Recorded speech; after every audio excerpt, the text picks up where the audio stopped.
Hello hi నమస్తే. నేను బాగున్నాను. మీ అందరు బాగున్నారా? బాగుండాలని మనస్ఫూర్తిగా కోరుకుంటున్నాను. స్టోరీ కాదు కానీ ఒక చక్కటి విషయం చెప్తానండి మీకు. లూయి హే బుక్స్ చదువుతున్నా అని చెప్పా కదా, the power with in you అనే ఒక మంచి బుక్లో ఒక ఇంట్రెస్టింగ్ ఆస్పెక్ట్ చదివాను. మనందరికీ పనికొచ్చేదే. ఇప్పుడు ఒక ఒక చుక్క నీళ్ళు కింద పడితే ఏం పెద్ద ప్రభావం ఉండదు. జస్ట్ ఒక చుక్క నీళ్ళే. అదే అక్కడే ఒక 10 చుక్కలు 12, 20 చుక్కలు పడితే అక్కడ చిన్నపాటి మడుగులాగా నీటి మడుగులా తయారవుతుంది. ఇంకాస్త ఇంకొన్ని నీళ్ళు అదే మడుగులు ఇంకా బాగా పెరిగి పెరిగి పెరిగి పోతే ఒక చిన్న దాన్ని ఏమంటారు, ఒక కుంటలాగా అవుతుంది. ఇంకా పెరిగితే ఒక చిన్న లేక్ ఆర్ పాండ్ లాగా తయారవుతుంది. ఇంకా కొంచెం పెరిగితే అదొక సముద్రం అవుతుంది. చెప్పొచ్చేది ఏంటంటే, ఈ నీటి చుక్క ఏదైతే ఉందో ఇది మన ఆలోచన. మనం ఈ నీటి చుక్కలు పాజిటివ్గా ఉండాలా, నెగిటివ్గా ఉండాలా? అంటే మనం ఒక మంచి నీటిలో, ఒక మంచి సముద్రంలో ఈదడానికి ఆలోచిస్తున్నామా, లేదా ఒక బురద గుంటలో, ఒక డ్రైనేజ్లో ఈదడానికి ఆలోచిస్తున్నామా అనేది మన చేతిలోనే ఉంటుంది. మనం ఎలాంటి నీటి చుక్కల్ని వేస్తే మనకి రిజల్ట్ అలాంటిది ఉంటుంది. మనం పాజిటివ్ థాట్స్ అనే నీటి చుక్కల్ని వేస్తే మనకు ఒక అద్భుతమైన నీలి సముద్రం మన ముందు ఉంటుంది. లేదు నెగటివ్ థాట్స్తో నింపేస్తే ఒక డ్రైనేజ్ లాగా మనకి ఏర్పడుతుంది. సో మనం అటు వెళ్దామా ఇటు వెళ్దామా అని చూస్ చేసుకునే అవకాశం మనకే ఇచ్చారు.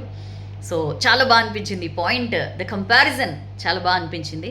సో ఎప్పుడు కూడా పాజిటివ్గా ఉండడానికి ట్రై చేయండి. పాజిటివ్ ఆలోచనలతో ఉండండి. పాజిటివ్ సెల్ఫ్ టాక్ చేసుకోండి. సాధ్యమైనంత వరకు నెగటివిటీని మీ దరి చేరనీయకుండా ప్రయత్నించండి. చెప్పడం చాలా ఈజీ సౌజన్య అంటారా? ఎస్, చెప్పడం చాలా ఈజీ, బట్ చెప్పడం చాలా ఇంపార్టెంట్. బీ పాజిటివ్ అని చెప్పడం చాలా ఇంపార్టెంట్. మీకు మీరు చెప్పుకోవడం చాలా ఇంపార్టెంట్. ఆ సెల్ఫ్ టాక్ చాలా ఇంపార్టెంట్. ప్రయత్నించి చూడండి, డెఫినెట్లీ రిజల్ట్స్ ఉంటాయి అంటున్నారు ఎక్స్పర్ట్స్. సో ప్రయత్నిస్తే పోయేదే ఉంది. ప్రయత్నించి చూద్దామని నాకు కూడా అనిపించింది. ఈ చక్కటి విషయం, ఈ పాజిటివ్ థాట్, ఈ పాజిటివ్ విషయం మీకు కూడా చెప్పాలనిపించింది. సో ఆ నీటి చుక్కలు, ఆ థాట్స్ ఏవైతే ఉన్నాయో అవి పాజిటివ్ అయ్యేలా చూసుకోండి. అల్టిమేట్గా ఒక మంచి ఒక చక్కటి సముద్రం మీ ఎదురుగా సాక్షాత్కరిస్తుంది. అండ్ ఇంకొక ఇంపార్టెంట్ విషయం కూడా మీకు చెప్పాలి. నేను ఈ మధ్య ఏఐజీ డాక్టర్ నాగేశ్వర రెడ్డి గారి ఇంటర్వ్యూ ఒకటి చూస్తుంటే ఒక మంచి విషయం తెలుసుకున్నానండి. ఈ ఫ్యాటీ లివర్ అని ఇప్పుడు బాగా ఎక్కువ మంది సఫర్ అవుతున్నారు కదా.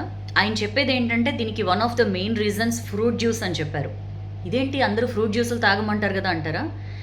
ఫ్రూట్ తినడం మంచిది ఫ్రూట్ జ్యూస్ కంటే అని కొన్ని వింటూ ఉంటాం కదా.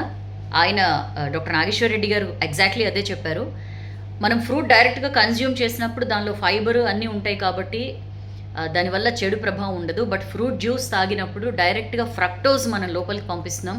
అది లివర్ని చాలా వరకు డ్యామేజ్ చేస్తుంది. సో బీ కాషియస్ అని చెప్పారు. చాలా ఇంపార్టెంట్ అనిపించింది. పిల్లలకు కూడా సాధ్యమైనంత వరకు పండ్లు, హోల్ ఫ్రూట్స్ తినిపించడానికే ట్రై చేయండి.